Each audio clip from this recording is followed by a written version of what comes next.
Mo, I sold you on this one. No, you guys are going for all the stinkers.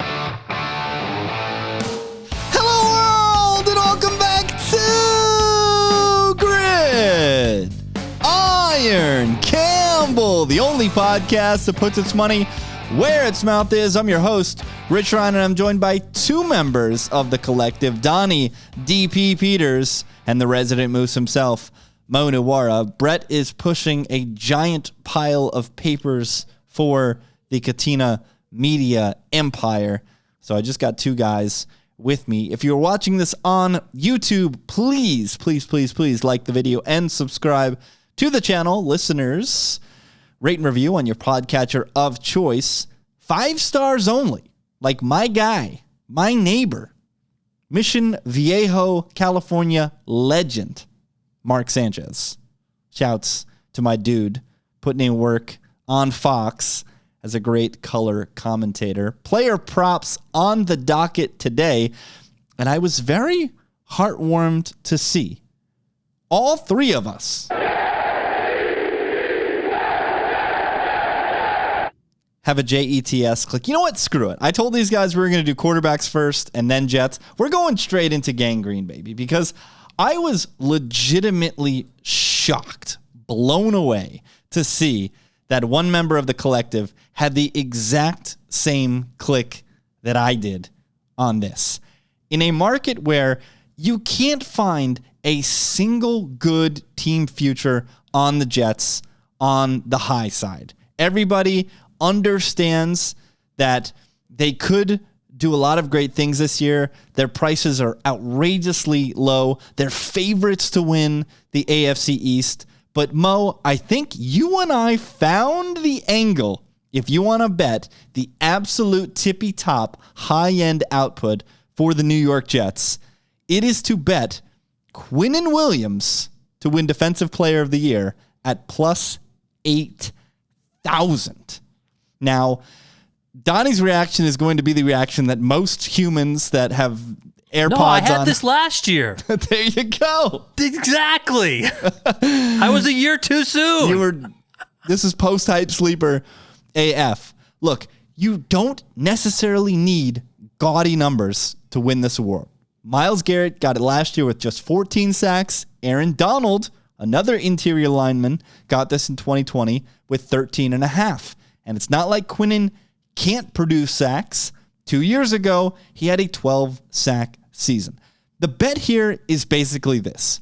If the Jets offense isn't completely inept and actually gets leads, what does this Jets defense look like when they can pin their ears back and rush the quarterback? We saw it in a few select scenarios last year, a very neutral script against the Giants where they absolutely pulverized that team.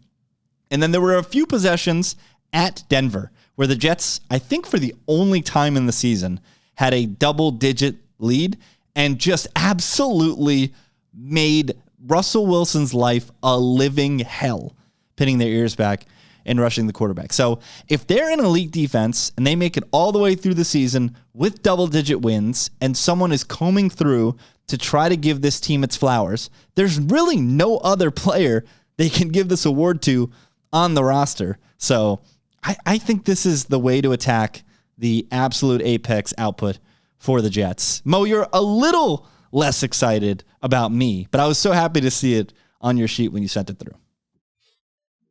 Yeah, this was probably the one I was the least confident in. I mean, it's just such an edge rusher award usually. Like, and the thing is, the edge rushers are so good right now. Like, Myles Garrett is just so good. TJ Watt's getting 15 plus sacks like literally every single season. It's so hard for somebody in the interior to, I mean, it's not even like hard. It's almost impossible to put up those kind of numbers, right? So the path would be kind of the same path as Aaron Donald, where you get like, I mean, one time he had 20 sacks when he won it, but his other times were like, having like 12, 13 sacks. So, he would need to get around double digit sacks and then basically have the Jets be the best defense, which I think is within reason. So 80-1. I mean, it's got to happen more than one times in 80, I think. I struggled with the player awards this year. I didn't find much I liked, but this one I think does have a reasonable path to happening. So I'll probably take a little bit of a shot on it. It's so hard to beat out the edge rushers. I mean, statistically, he's just not going to be where they're at. Yeah, we need his best outcome in terms of converting pressure to sack of his career, essentially. It's almost like a parlay that you need like all those guys to kind of have down years or maybe their defenses aren't as strong as it's expected, like maybe Pittsburgh ends up so even if TJ Watt got 15 sacks, maybe Pittsburgh ends up like defense 12 or something. He's probably not going to win in that case. Yeah, and in the scenario where the Jets are actually good, get to double-digit wins, they're going to be in prime time a bunch. They're the Jets, so people are going to be talking about them a bunch. And then football hipsters will try to push this interior defenseman agenda to try to sound cool and perhaps give it to Quinnen Williams. So there's a bit of that there. We'll go to the offensive side of the ball, where I was also looking for ways to attack Garrett Wilson. I couldn't pull the trigger. But once again, for the second year in a row, because DP did this last year with G5, Donnie likes Garrett Wilson's overs in this offense. I'm back to get my money back. That after what happened last year, 4 plays into the season, got completely moosed. We're back. So we're going Garrett Wilson over 1,250 or more receiving yards, which is plus 125 or 145, over on FanDuel was what I found for the best price. And then over 87.5 receptions, also on FanDuel, minus 112 there. Just very similar to what I said last year. Rodgers likes that go-to guy. He always had it in Devontae Adams. I expect Garrett Wilson to fill that role here. Again, really just need to fade the injury stuff with Aaron Rodgers.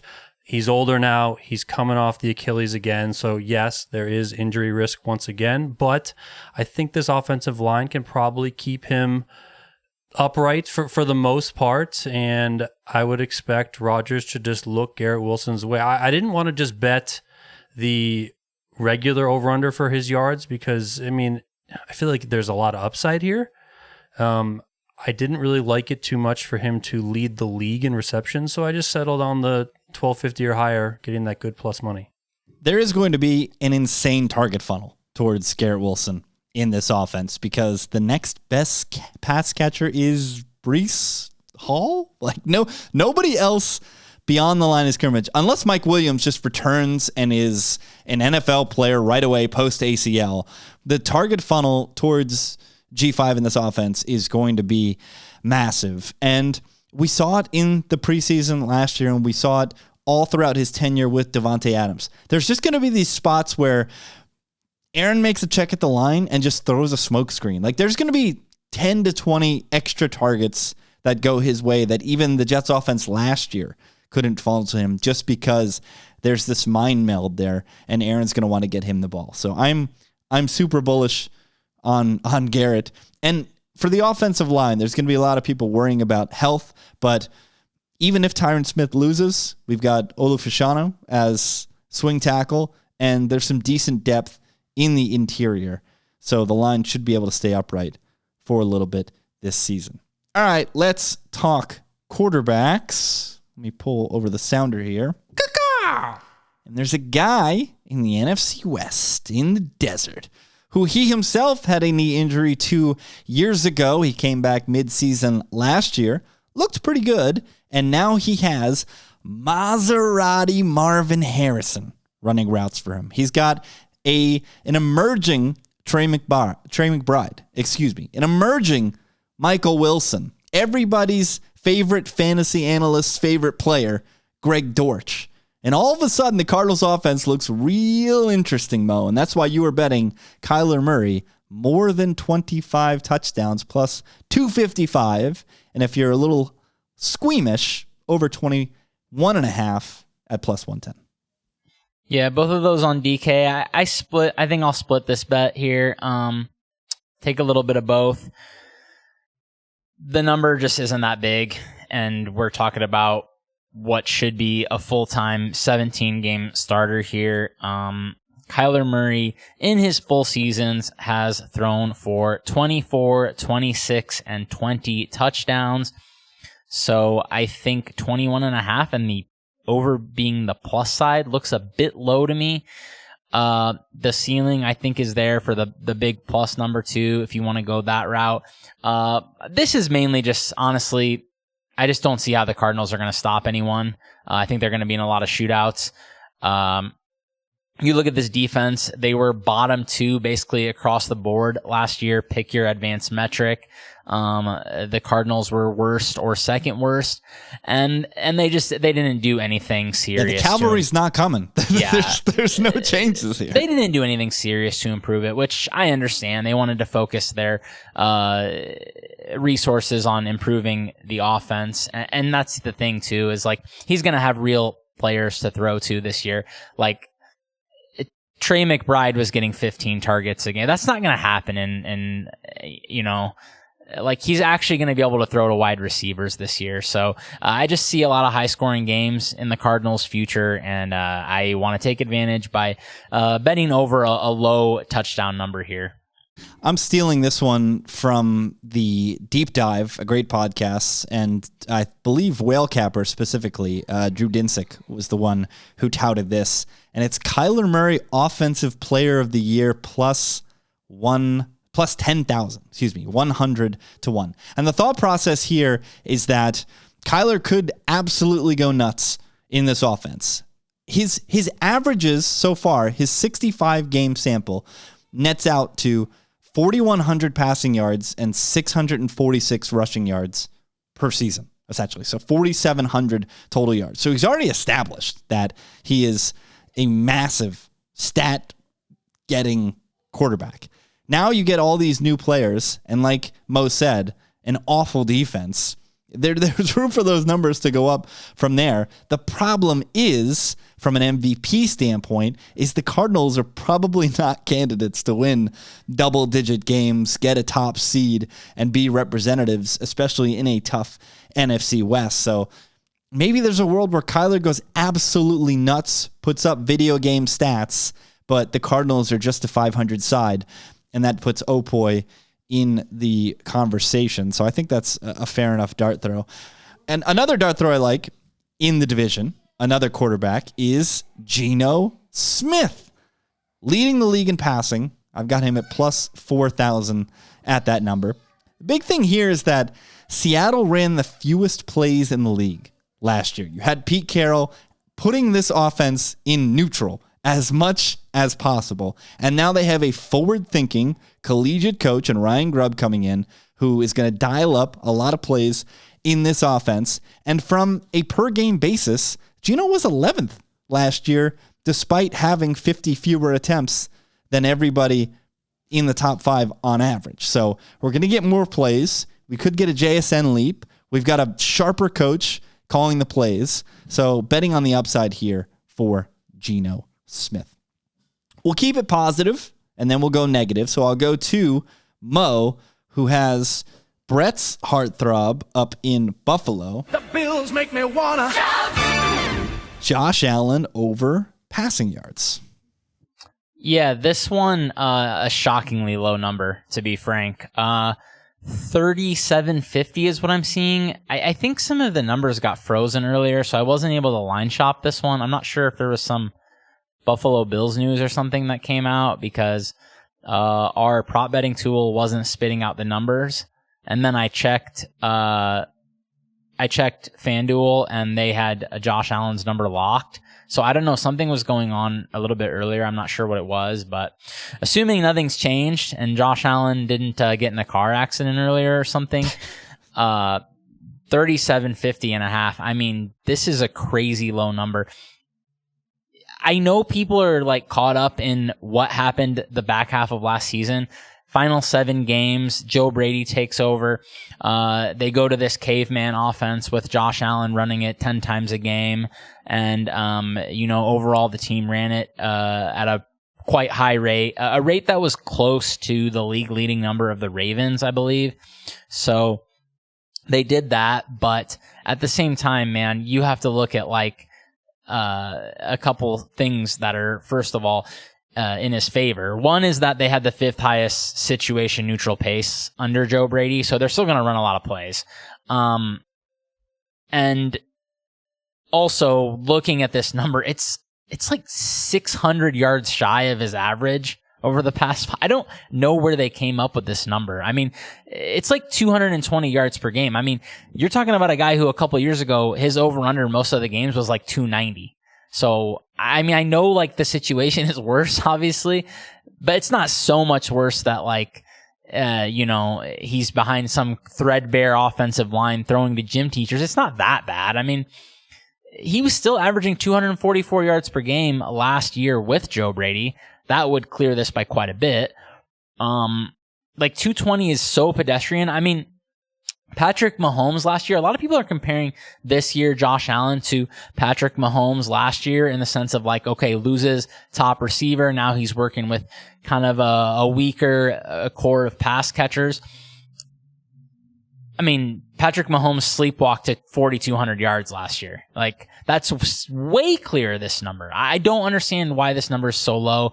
And you are also talking about one thing that's definitely in Josh Allen's favor. When you look at Josh Allen compared to many other players, extremely high durability. I mean, you always have to worry about injuries and season-long numbers like this.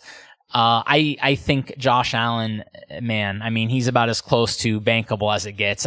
16 plus starts literally every season since he became the starter. So, for obvious reasons, the guy's a truck. So I just think this is a shockingly low number, and I'm going to have to hammer the over here. I'm seeing 3,800 on FanDuel here on my phone. So thankfully, Josh seems to be okay. And yeah, like you said, it might take a car accident for him to miss an NFL game because the dude is an absolute truck. One last positive one at the quarterback position, keeping it with you, Mo. This is a galaxy brain nutso bet, and I am absolutely here for it. Bust out the sounder.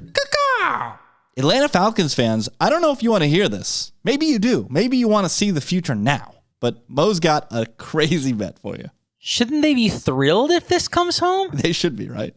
I mean, okay. There's all these quarterbacks at the top of the board of Offensive Rookie of the Year. And then there's one quarterback at the bottom of the board. It's Michael Penix. He's 125 to 1. And yes, I completely understand why. But what if either Kirk Cousins isn't right, either Kirk Cousins gets hurt again, or Kirk Cousins isn't very effective? These are all well within reason with a 38-year-old whatever guy coming off a serious injury. What if they have to turn to Penix, and what if he just crushes it? I mean, it's a good situation. We know this. Top flight offensive line, some decent weapons. I think it's within reason for 125 to 1. I don't like any of the... I'd love to see what Purdy closed at his rookie year, because you remember the absolute typhoon of steam that was trying to get him to Rookie of the Year at the end of that season. Yeah, like... Okay, you compare him situation to Caleb Williams. Caleb is like, I think he's like plus 130 or something. It's like pretty similar. Like they would both be in pretty decent situations, but one of them is 125 to 1, and I don't even think he has to outproduce Caleb statistically. Well, also like, one of them's probably playing week 1. That's of course. But like, difference. What if the Falcons just like make the playoffs on a 10-game charge at the end? Caleb puts up some numbers, but the Bears win 8 games like the market thinks they're gonna. I mean, you're really gonna want to be holding the 125 to 1 ticket at that point. That's all I'm gonna say. Like, I don't see this number getting any longer. No, that's 100% right. This is the type of gamble that I like. I was for sure one that it was a little too crazy, but in the same exact vein was I was looking at Spencer Rattler to lead rookies in passing. It wasn't long enough. That was only 100 to 1, but similar thinking. Like all it takes is one rolled ankle from Caleb Williams to make this completely live, because we don't know if Bo Nix is going to play a full season. We know for a fact, because Jacoby Brissett is the starter, that Drake May isn't going to play the whole season. J.J. McCarthy is out for the season. So what if Derek Carr stinks? We know he stinks, but what if he really stinks and they just turn to Spencer Rattler by Halloween? You know? but it just wasn't long enough for me to bring to this conversation. Let's get negative. We've been very, very happy.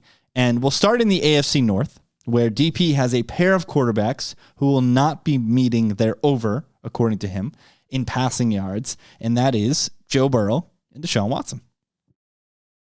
Yeah, so, I mean, the Burrow thing is I might just be scared. All I hear is about this injury that he has, and no one has ever had it before, and he can only practice 3 times a week and like all this sort of stuff. So if that's all true, then shouldn't they, in theory, dial it back a little bit with him in season? I mean, you would think so. Even if it's just one of those things where you're kind of managing it so that he's fully ready to go by playoff time, you don't risk it. That said, okay, I'm taking the under. And the under is, I feel like, very high. 4,000.5 is what I found on DraftKings. So I don't feel like that number fully reflects the injury here. I mean, maybe it's just one of those things where they're kind of putting out this information and he's ultimately going to be fine. I don't know, but it seems like the information on this injury and his lack of ability to practice, or the doctors wanting to hold him back and so he doesn't push it, etc., is coming from a lot of different places that I can do nothing at this point but believe it. So I'll take the under on 4,500 yards on Joe Burrow. Good grab, by the way. Donnie just sent me the closing number. I think it was the closing number for Brock Purdy was plus 2,200 for a guy who played 5 starts for the Niners. 2,200. Go ahead with Deshaun Watson. I mean, you want to talk about trusting someone. How are you going to trust this guy to stay on the field? He's it sounds like he's already throwing fits in camp. I mean, not to mention he doesn't look good. I mean, how can you just expect Deshaun Watson to come out there and look good? He does not look good. So the fact that he doesn't look good, and he hasn't looked good in many years, coupled with the fact that you have no idea what's going to happen with this guy attitude-wise, is he going to get some sort of ticky-tack injury and be like, you know what, I'm just going to sit out for a couple weeks? Like, how do you know what's going to happen? So, yeah, the number's low, 3,300 yards, but I'm taking the under. I can't trust this. I know it's a little bit chalky as well, but how can you trust this guy? The style of football that they want to play too, being so defensive first, you could see them just being in a ton of rock fights. They initially kept 4 quarterbacks on their roster. I guess they were trying to find a trade partner for Snoop Huntley, but eventually had to cut him. Real quick, back to Burrow. You obviously have the Chase thing too, which is very weird. He's been holding in this entire time, and they were trying to be all excited, and then Zack Taylor was finally like, I don't know if he's going to be there week 1, and that's never a good thing. So just a lot of ambiguity in Cincinnati, which makes that a bit worrisome. And then your last negative comes out of the AFC South. It's a guy that I dumped on a lot last year, who I probably have too many shares of in best ball because I just love the Titans-Jags Week 17 game stack, is the man who puts mayonnaise in his coffee, Will Levis. Yeah, I mean, I was down on the Titans when we did the Team Futures pod, and I'm going to stay down on them, but hone in on a player, and that player is Will Levis. He takes a lot of sacks. He can be erratic. The offensive line is not rated to be good at all. So if you have a bad offensive line and your quarterback is under pressure, and it's a quarterback who is either 1, going to take a sack, or 2, going to run around and try and throw balls when I don't think he's that good to begin with, that sounds like a recipe for disaster. So I'm taking the under on yards, and I'm also going to bet him to lead the league in INTs. Because if he is going to be erratic out there, I'm going to get on that. I wish I would have got on it last week. I wrote it down last week when we were doing all of our notes.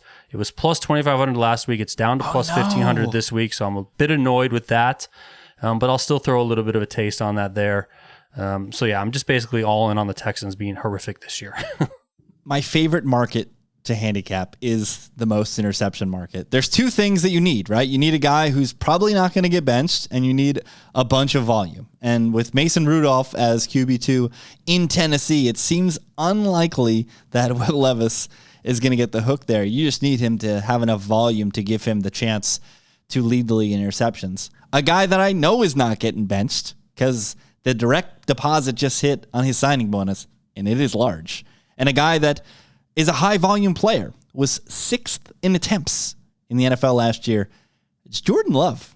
How about Jordan Love to lead the league in interceptions at plus 2,000. He was 11th last year. 3 guys ahead of him will not be ahead of him this year in Sam Howell, Desmond Ridder, and Mac Jones. See ya, fellas. Got the money, a lot of trust. He trusts his arm. He can be a bit of a gunslinger. So he had a very low interception rate last year. I'll give him that, 1.9%. But that crept into the threes in the playoffs when he was trying to force the issue. So maybe Jordan Love can reach back, do his best Brett Favre impersonation, and lead the league in INTs here. I was also interested in Tua and Josh Allen. They were interesting in this market, but they were both a bit shorter, so I ultimately went with Love. All right, quarterbacks in the rear view. Let's go to receiver now, and I'll kick things off with a market that is another fun one, and it is the rookie receiving market. Unsurprisingly, Marvin Harrison Jr. leads in most receiving yards amongst rookies at plus 185 and is quickly followed by the Giants rookie Malik Nabers at 330. So I was looking for a way to pivot off of those two. And what I basically did is I found the guy before the cliff. I think the cliff is Ricky Pearsall at 2,200. I don't think Ricky Pearsall will ever have the amount of targets, volume, quality to compete in this market. So the cliff before that is Brian Thomas Jr., who, if you squint, this is plus 1,600, by the way, could lead the Jaguars in targets. I think he has a much clearer path than somebody like Rome Odunze, who has to compete with 2 great receivers in Chicago, and Xavier Worthy, who has to compete with 1 great receiver. We could put Hollywood and Rashi together as 1 great receiver, and then one of the greatest tight ends of all time, somebody who has an absolute mind meld with Pat Mahomes in Travis Kelce. The other guy who has a path to a ton of targets, we spoke about Josh Allen earlier, is his rookie receiver, Keon Coleman, but you're getting half the price. You're getting plus 800 as opposed to the plus 1,600 for BTJ. So give me the demon out of LSU to lead the rookies in receiving. Where else do we got here for receivers? DP. Let me just say, Ricky Pearsall being 2,200 is criminal. It's insane. He should be They should probably add a 0 to that. I was going to say, it could be 220 to 1, especially now that the Ayuk news has dropped today. He will officially return to the San Francisco 49ers. Ricky Pearsall will be 5th in targets on the Niners. Right? That might be generous. Absolutely ludicrous. All right, coming out west, he's back. Speaking of a guy who came off injury last year, now he's fully fit. His receiver mate has a bit of an ambiguous injury, despite how much Sean McVay is talking him up. But DP thinks he's all the way back. All the overs on Cooper Kupp. Yeah, I mean, I'm drinking all the Kool-Aid. Leading the league in yards, got 1,250 or more receiving yards, over receptions. I'm all the way back in. Rich hates him, but I love him. Slot merchant. That's right. So what's the case? Is this an anti-Puka take, or is this just a pro McVay Rams offense? I mean, honestly, I am pro McVay and pro Rams, especially after what they did last season. You know, I think a lot of us thought that they were going to kind of take some steps back, and they every single week they just showed up and showed out for what they had. I think they're going to be in a position where they're going to have to score a lot of points. I'm believing everything that I read and see about Cooper Kupp being fully back and being on the mission that he's on. There is that ambiguity that you talked about with Puka Nacua, right? I mean, even if Puka's like on the field healthy and whatever, I mean, okay, fine. Maybe that means Cooper Kupp can get some extra looks, right? I mean, if people are kind of shading coverage to Puka or whatever because of how well he played. I don't know. I believe in McVay. I believe in Stafford. I believe here in Cooper Kupp, obviously. Even in the weird case that Stafford goes down, he is getting a little bit older. He does like to hang in there and take some big shots. Jimmy G can come in and sling the rock, baby. Let's go. Let's go. Jimmy G. Capping for Jimmy Garoppolo. All right, Mo's got the first negative one that we'll bring in here, and it correlates with my BTJ click, and it is Malik Nabers under 900 yards. I'm very interested to hear this, Cap Mo. What do you mean? Weren't you the one telling us? Look at his team. Who's his quarterback? What? Well, I think there's I think there's just an extreme target funnel, and I believe in Dayball. I hate the quarterback. I'm not gonna push back. It doesn't matter though. I don't think. I looked back at like last year. Okay, so the Giants have like a win total of 5.5, I believe it is. I looked at every single team that had 5 or fewer wins, and 2 players exceeded this number, and it was Keenan Allen and Terry McLaurin, like top 20 veteran receivers who are just like locked into being very, very high producers. I mean, this is a rookie on a team with what looks like a dreadful passing offense. And the number is 900.5 on Malik Nabers. I just think this isn't really a thing for bad teams to just have like 1,000-yard receivers. It just doesn't happen very often. And we're talking about a bad team, not like the sort of bad team like Arizona, where it's a bad team that's going to be in 31 to 24 games every week. This is the type of bad team that the only thing they really look like they're going to be able to do is rush the quarterback. So I think the Giants are going to be in a lot of 2017 type of games. So those are going to be tough to produce a 1,000-yard receiver from on a bad team.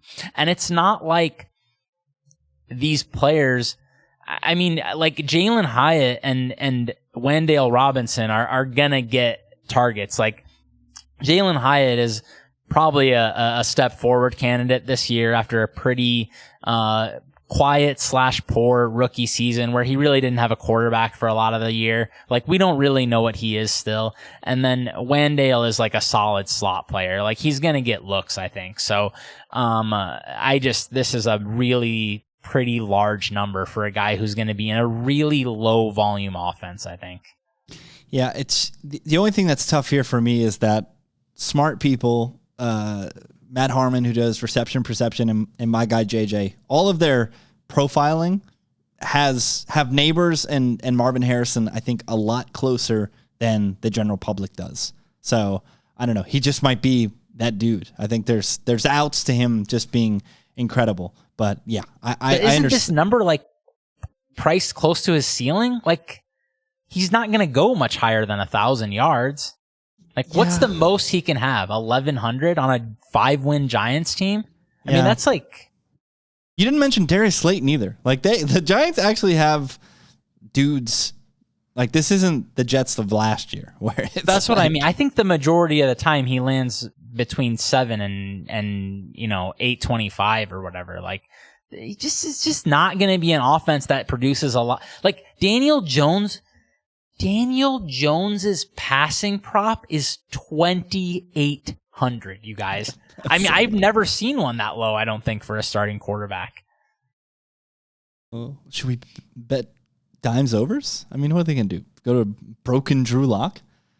All right, DP's got 2 more receiver props. We'll keep it negative, and then we'll go positive. We'll go to the Windy City, where Keenan Allen is the WR2-ish behind DJ Moore in a very exciting offense, but DP likes the under 825.5 yards.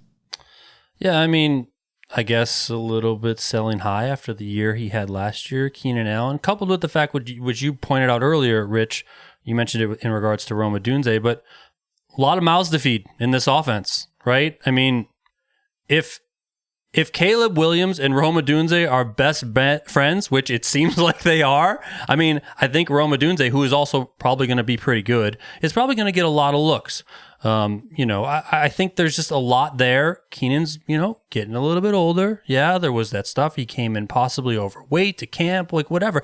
Also, listen, Caleb is probably going to be good, but like everyone's just anointing him out of the chute. And it's like, even if he's not what CJ Stroud was last year, or if he's not the next coming of Patrick Mahomes, everyone's going to think it's like this massive negative when like he could still be really good and like not have like the most insane numbers. Because I don't know if anyone knows this, but he's a rookie. Hello.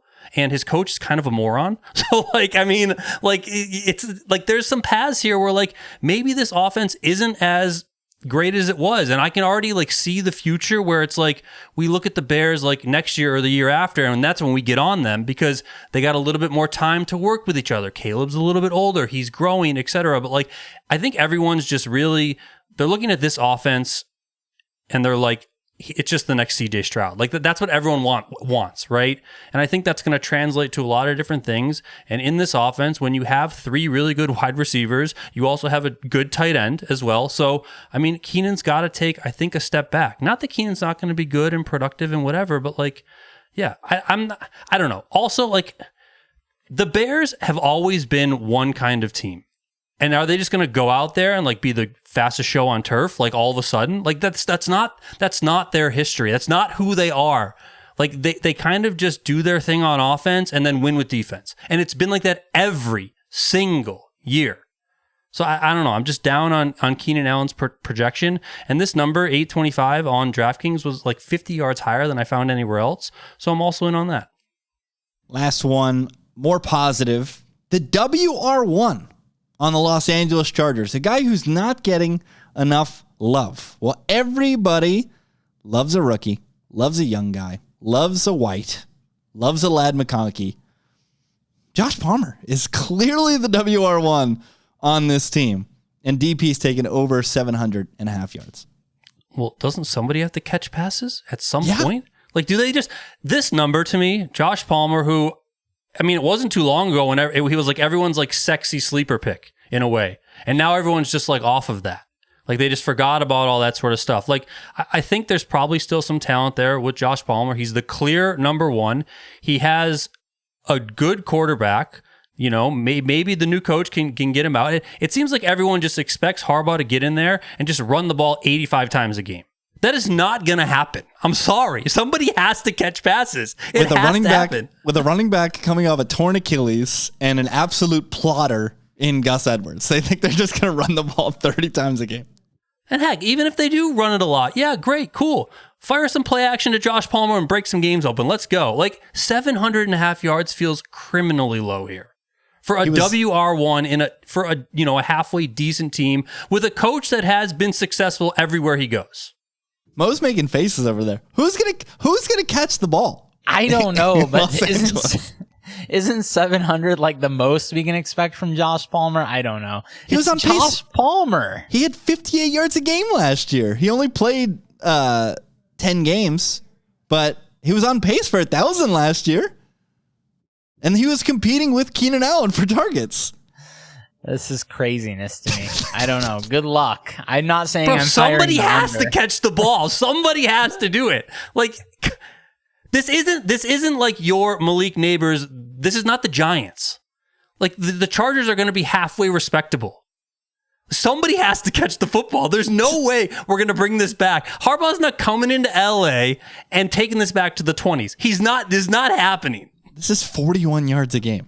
This is what achievable. If Quentin Johnston. No, stop it. That's the other thing. Like they have no one.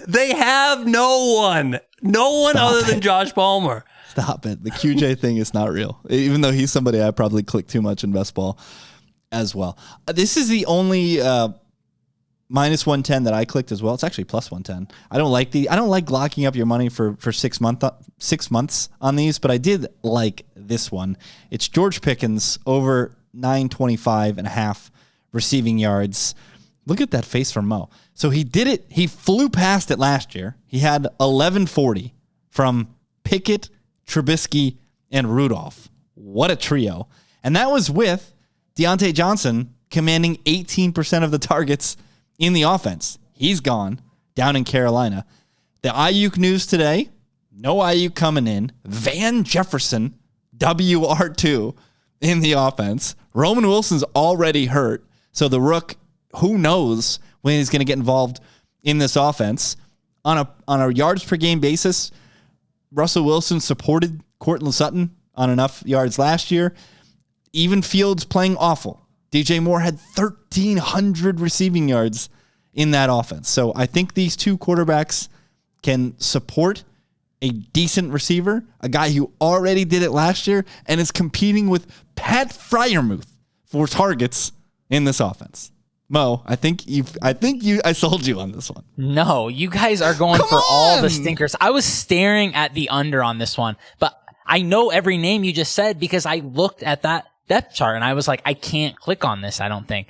But dude, George Pickens is absolutely like that season he had last year is like peak George. We will not see another. Dude, he had like 1,100 yards and he literally led the league in yards per reception. Like, he's not going to do that again. I mean, Cortland Sutton only had like 850 yards last year. That's what I was looking at. That's like a close comp for this. He's the same type of player as George Pickens. But like you said, man, the Van Jefferson cannot be in Jefferson WR2. He can't even be in your top 4. How is he number 2? Yeah, you can't this is embarrassing. You can't run Van Jefferson out in 11, let alone him be in 2 wide receiver sets. Pickens is going to get 150 targets. He has to. I mean, I guess he has to, but like, I still don't know if he'll go over because of the quarterbacks and the rest of the dude. The Pittsburgh is looking at this. They are going to try to win every game 17-16. They are.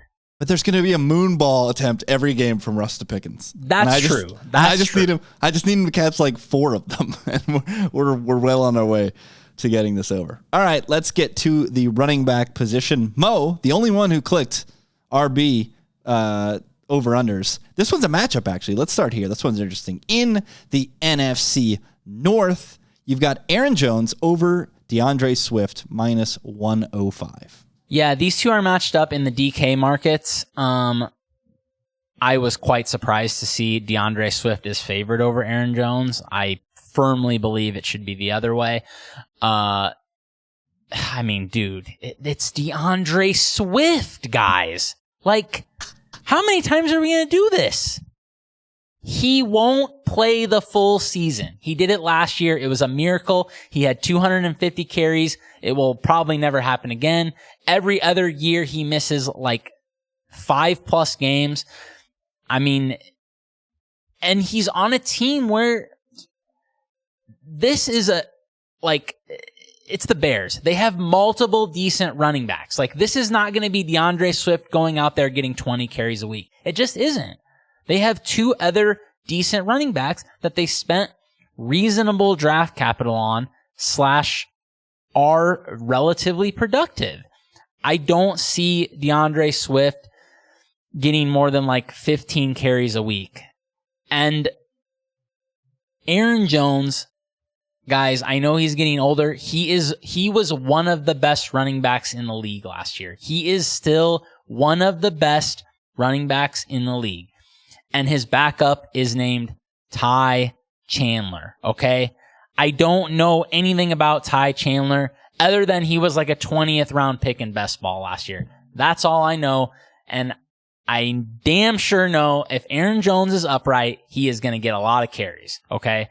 So you're talking about one of the best running backs in the NFL against a guy who has a history of being a complete flake and is competing against 2 other solid running backs for touches. And these offensive lines performed at similar levels last year. So I am stunned that DeAndre Swift is favored over Aaron Jones. I'm going to take the minus 105. It's not like he's minus 130 or something, but I still think Aaron Jones should be favored here. If you told me on a per carry basis, DeAndre Swift was the 3rd most efficient running back on Chicago, I don't know if I could fight you, because I love the talents of both Roschon and Khalil Herbert. Ty Chandler, class of 2017 from Montgomery Bell Academy in Nashville, Tennessee, a UT recruit. How many stars, Mo, for Ty Chandler? I'm going to say 3. 5.94 star. Ty Chandler kind of goated. Missed that one. I don't remember him at all. All right, let's go to, man, am I the king of segs or not? I did not set this up. Let's go to another volunteer, Alvin Kamara, over 625.5. What the hell is this number? Who is competing? This number is disrespectful. Who is competing with this guy for carries? I'm like the Derek lowest. Carr and his interceptions. I'm like the lowest on the Taysom. Saints. But I just cannot believe this number. I mean, guys, Jamal Williams had a 10% lower success rate than Alvin Kamara last year. Okay? Like, I do not see a scenario where he's taking a significant amount of carries from Alvin Kamara. He has never been all that close to this number. 625.5.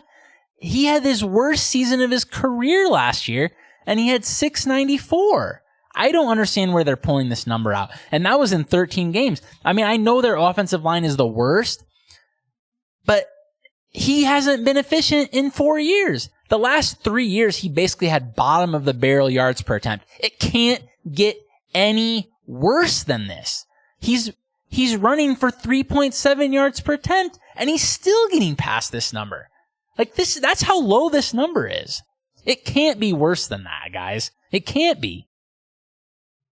And this isn't to mention Kendre Miller, who I've never seen a coach dump on a player as much as Dennis Allen has dumped on Kendre Miller this summer. Here's a direct quote. He goes, quote, "It's hard to make an evaluation. I know he's talented, but I don't know if he can learn the system. I don't know if he can pick up the system because I haven't seen him out there." Just hasn't laid eyes on the guy at practice. I mean, talk about dog houses. This is like a $200,000 doghouse on Zillow. But Kamara is priced like he's in a timeshare. I mean, what is this number? Yeah, this is outrageous. I've loved Kamara in best ball. I haven't had a chance to draft him in any season long, but the guy, he finishes like RB5 last year. Like he's still doing it. And then the last one, because I am super pro, his contingent upside running back mate in Cincinnati, big Chase Brown guy. I like this. Zach Moss under 775.5. This is another one. I might be too biased on this one because I'm a huge Chase Brown stan, dating to his days at Illinois. But I just 775 for Zach Moss. It's 75 yards. This is at FanDuel, by the way, which you're going to want to know because it is 75 yards higher than the DK number. And I think 50 yards higher than the Caesars number. So, yeah, a big Chase Brown stan. And the offensive line here is more of a pass blocking group. And you're talking about a guy in Moss who he's never been able to stay healthy. And it hasn't been because he has a couple fluke injuries and he misses a season or whatever. He just always has nagging injuries. He always misses 3 or 4 games a season. It has literally happened every single year of his career. I mean, this is like a number that multiple decent full-time starters like Austin Eckler, guys like that, like did not make this number last year. Multiple decent full-time starters missed this number. And Zach Moss is being priced like he's basically a top 20 producer at running back. I don't see that happening, guys. Like, I think this is probably a timeshare with Chase Brown. I mean, I don't understand why it wouldn't be because Chase Brown is I think a relatively talented back, and Zach Moss is, to use one of Rich's favorite phrases, he's a jag. He is just a guy as it gets, man. Just a guy. Yeah, I'm a big Chase Brown guy. I also think that going back to a little bit of worry on the Burrow under, the only thing, I was looking at some Burrow stuff, the only thing that worries me, I think the Bengals defense might stink. There's a low floor there for sure. Which means snap rates for Chase Brown should be even higher because, like you said, he's much better in the passing game. So if that reduces Zach Moss's snap share, obviously getting to 775.5 is going to be difficult. Those are the player props. This time next week, we will be making our week 1 circa million card. I cannot wait. You guys excited? We got to start working on our survivors too, man. I have to start doing that. I have not even started that. Are you going to try to get past week 1 this year, bud?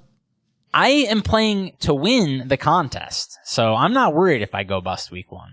Yeah, I mean that's the right attitude to have. Absolutely. So, yeah, I feel like we were all busto by like week 6 last year. It was absolutely brutal. All we've asked for, gambling gods, all we've asked for this entire time, We just want a sweat. Week 18. That's all we're asking for is a sweat. I still look back on that tie between Pittsburgh. That was Ray McLeod. I will never forgive Ray sweat McLeod. of my entire life. I'm not kidding. That is the most frustrated I've ever been watching a football game. Never forgetting Ray McLeod. Never. But I guess at the same time, like, that's why it's great, because it can inspire that in you when you're sweating that, and to be that upset. Like, I cared, man. I cared. Unbelievable. Can't wait this time next week. Get in the Discord. There's some folks listening live right now, bit.ly/Discord Moose. The chat will be popping off all season, yelling, fun.